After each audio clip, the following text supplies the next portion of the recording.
Let's go back exactly 100 years ago to March 1922.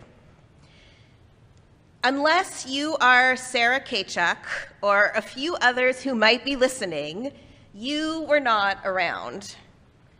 1922.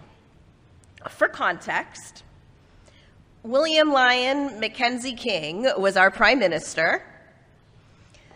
The state of Israel, the land of Israel, was under Ottoman rule.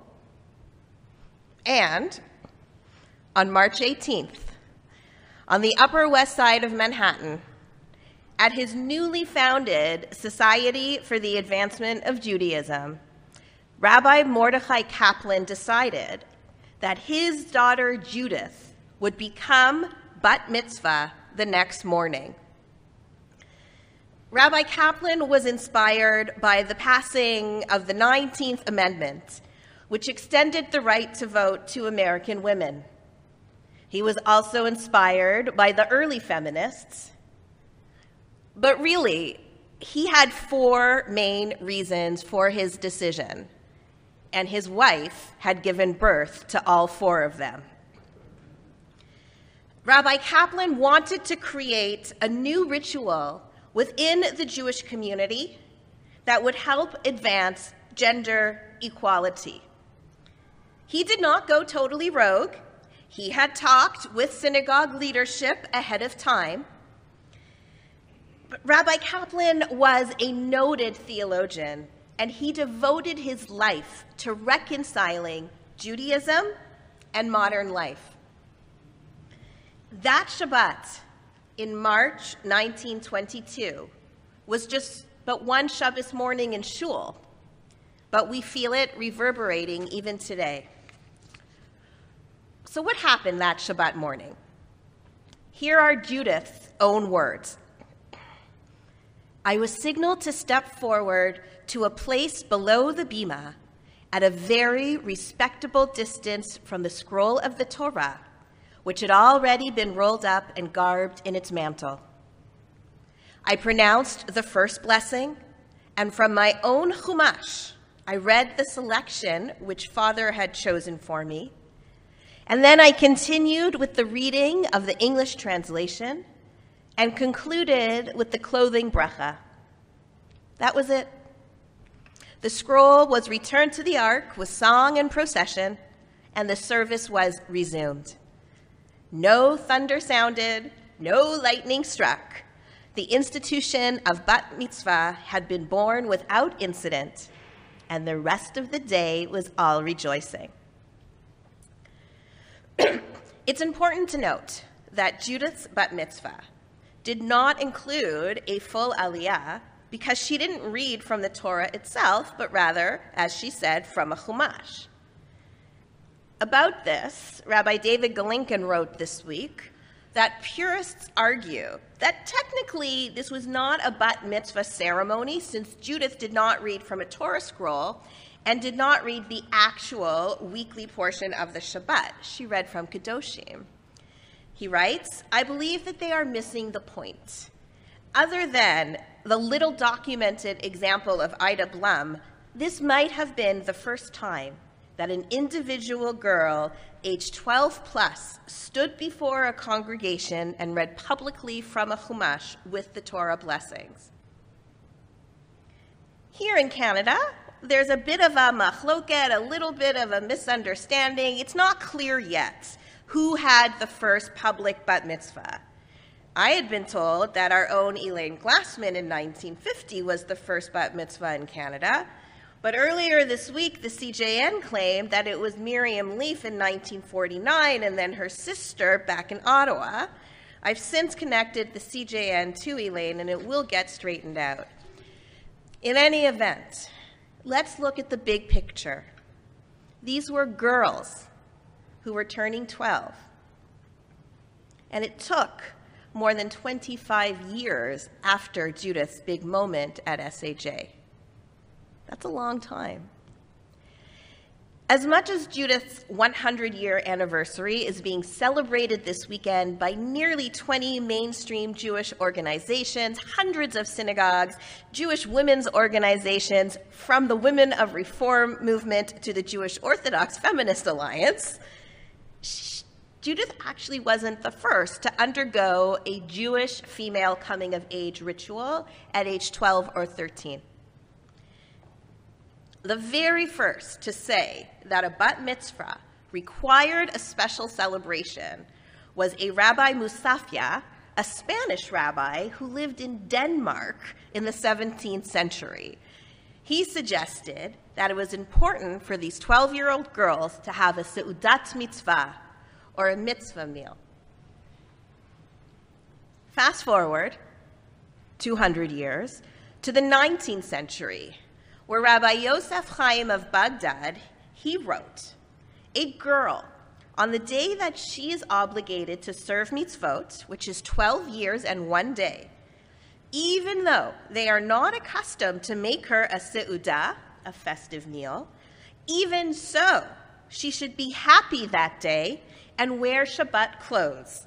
And if she can afford it, she should wear a new garment and recite a Shechianu, and also intend for that blessing to include her entry into the yoke of commandments." Rabbi Yosef Chaim was not referring to an existing custom.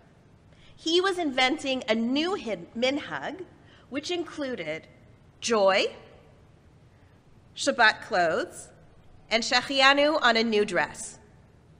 I could totally get behind that. The earliest time, though, that we know in which a girl actually read from a Sefer Torah might have been that of Ida Blum, who was born in 1908 in Michigan. She recalled later in life being tutored by her father and reading a section from the Torah scroll. But there's very little archival documentation of this moment, which predates Judith's big day. And it was not a bat mitzvah in the paradigm that we encounter today, but I still want to give this woman kavod. So what did Judith's bat mitzvah mean? What did it lead to? 2 decades later, in 1945, a group of young women at SAJ, the same synagogue where Judith became bat mitzvah, they decided that they would challenge the tradition that only men were allowed to carry the Torah. And they argued that young women were just as strong to carry the Torah scroll and dance with it on Simchas Torah. And guess what? They were heard. By 1955, 51% of conservative shuls had instituted the ritual of bat mitzvah, even though at the time, only a small group of families in those shuls availed themselves of the ceremony. While it was initially designed to offer public recognition of a girl's coming of age, the bat mitzvah rite raised questions about the status of women completely within the synagogue. Quite a number of girls were called to the Torah as a bat mitzvah and then never had an honor again until their shul became egalitarian. That happened to many women who are my contemporaries and older, especially here in Toronto. The actual bat mitzvah ceremony has evolved and transformed over time. In the beginning, in many conservative shuls, a bat mitzvah girl would chant Haftorah on Friday nights. Why?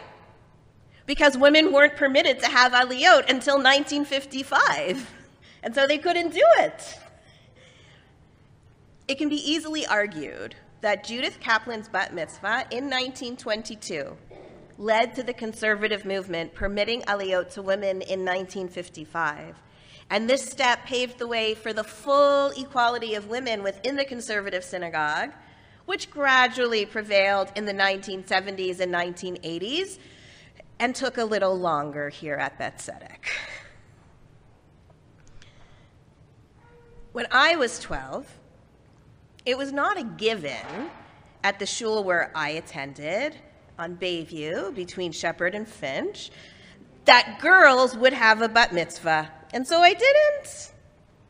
As you can read in the most recent shul bulletin, my bat mitzvah took place on top of Masada on a rainy day like this on the first ever Birthright Israel trip when I was a staff member in my mid-20s.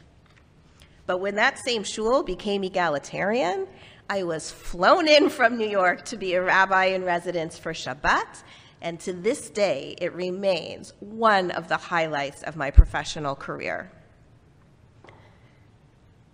I want my bat mitzvah experience that happened in my mid-20s to be a lesson and a reminder that women who were not raised with the expectation that they could be full members of the Jewish community when it comes to ritual, you can. Today, or maybe next week, or maybe next month, or when you're ready. True story number one. When I applied to rabbinical school, I was not yet wearing a tallis or tefillin. I always thought it was something that men did, because, let's face it, it was something that men did. But then one day, before I moved to LA, and near the completion of my MSW in Manhattan, out of the blue, I said to a male friend of mine that I wanted to buy a tallis. I was starting a new life where I was going to daven every day, and I wanted to look the part. So we went to a store on the Upper West Side, and I purchased this brand new tallis. It's a little smaller than what I wear these days. And I said Shechianu as I paid for it. And when I walked out of the store, there was a rainbow in the sky when I walked back on the street. I swear on my life, it's a true story. It was a sign. And Judith Kaplan paved the way for that women can always take on more mitzvot. True story number two. I remember back 17 years ago, my cousin Kira was becoming bat mitzvah, and of course I would fly home from rabbinical school in Los Angeles for the simcha. In advance, I was given the honor to lead the prayer for Canada or the prayer for peace, or maybe the prayer for Israel. One of those. I was a hotshot rabbinical student at the time. I went to Minyan every day. I davened 3 times a day, and I knew more Talmud than anyone who would be there. And dafka, because I was a woman, I was asked to recite the prayer for peace. I couldn't have an aliyah or take the Torah out of the ark in that unnamed shul. I was almost a rabbi. I was so angry. It's important to note that I was not yet laying tefillin at the time when I was asked to lead the prayer for Canada or Israel or peace. And that experience led me to realize that I desperately, in my kishkas, wanted to be a full member of the Jewish community when it came to ritual. But yet I wasn't making a full effort. By the time I flew in for the simcha, I had borrowed from a friend and had weeks of tefillin experience. Did I shock my family when they saw me that morning? It was a Sunday, Rosh Chodesh? You bet. But would you know that not so long after, my bubby purchased me my own set of tefillin as an ordination gift, just like she and my Zeta had done for all of their grandsons at their bar mitzvahs. You can draw a straight line from Judith Kaplan's bat mitzvah to the women who proudly wear tefillin today. Anniversaries lead to change, and the change that happened 100 years ago is ongoing.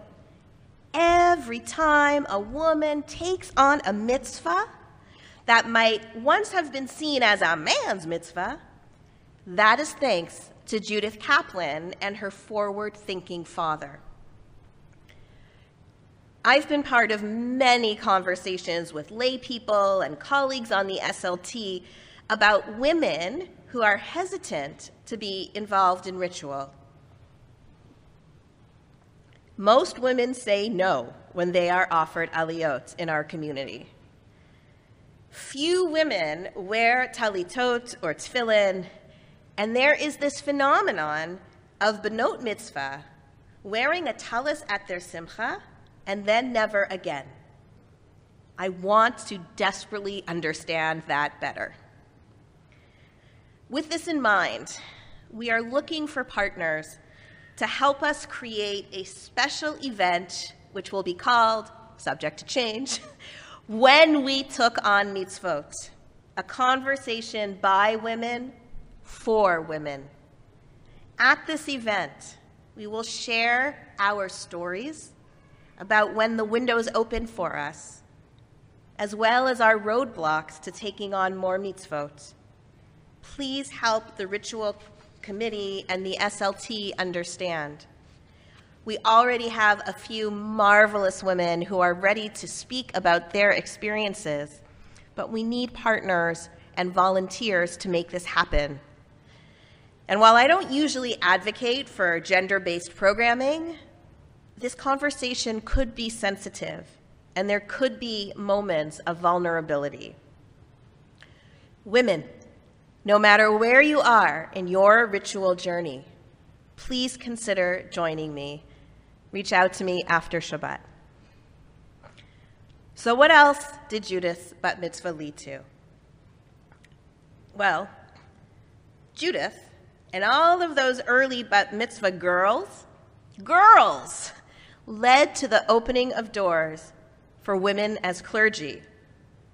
And she led to me being one of your rabbis.